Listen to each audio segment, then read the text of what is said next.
मेरा नाम सुमन है। मेरी उम्र 22 साल है और मैं कॉलेज की पढ़ाई के साथ-साथ मेडिकल की पढ़ाई कर रही थी। हमारे परिवार में हम 4 लोग थे, लेकिन अब हम 3 ही रह चुके थे। मेरी बड़ी दीदी की 5 महीने पहले ही शादी हो गई थी। हमारे घर में मैं सबसे खूबसूरत थी।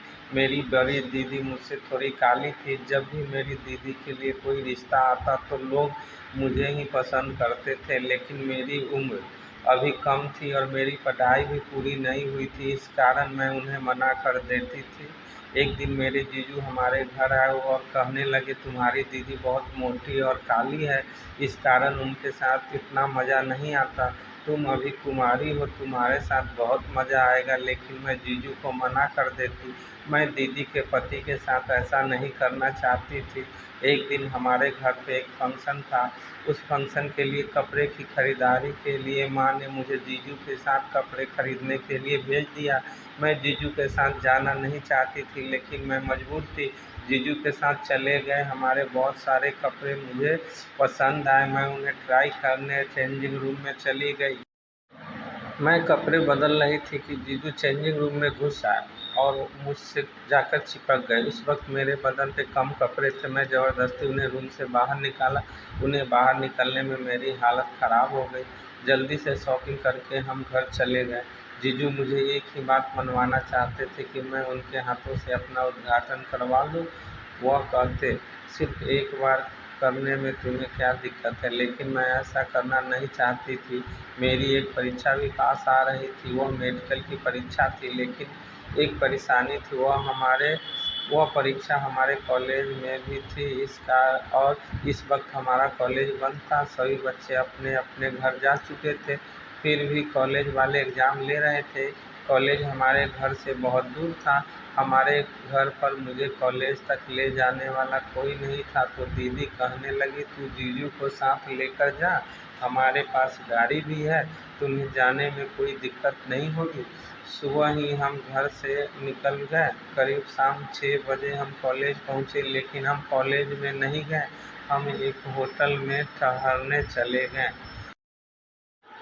जीजू ने कमरा बुक कर लिया। मैं 2 कमरा बुक करना चाहती थी, लेकिन जीजू ने मना कर दिया। खाना खाने के बाद जीजू कहने लगे, चलो हम पार्क में घूमते हैं। मुझे पार्क में घूमने में बहुत मज़ा आता है।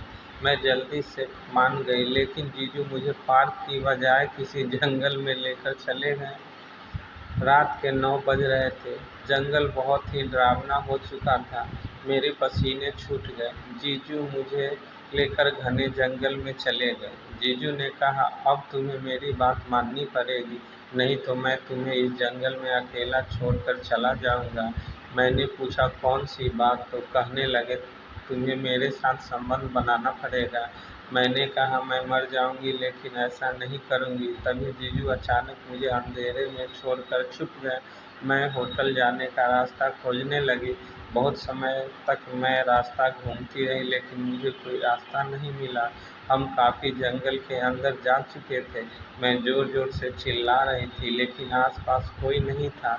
बहुत समय हो चुका था। जंगल से अजीब-अजीब आवाज़ें आ रही थी। अब मुझे खड़ा भी होया नहीं जा रहा था।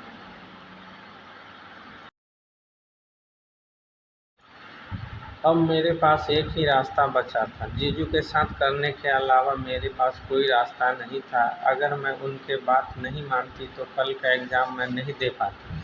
मैं जीजू से कहा, आप मेरे साथ जो करना चाहते हो कर सकते हो, प्लीज़ आप बाहर आ जाओ, मुझे बहुत डर लग रहा है। मेरी बात सुनते ही जीजू बाहर आ गए। फिर हम होटल चले गए। होटल के कमरे में जाते ही जीजू मुझे तंग करने लगे। जीजू जो चाहते थे मेरे साथ कर ही लिया। मुझे मज़ा तो आ रहा था, लेकिन उतना नहीं जितना मैं अपनी मर्ज़ी से मान जाती तब आता। जीजू मेरे साथ बहुत समय तक मज़ा लेते रहे। फिर हम दोनों एक दूसरे की बाहों में सो गए। सुबह जल्दी उठकर मैंने पढ़ाई करी और फिर एग्ज़ाम देने चली गई। एग्ज़ाम ख़त्म करके मैं जीजू के साथ घर आ गई।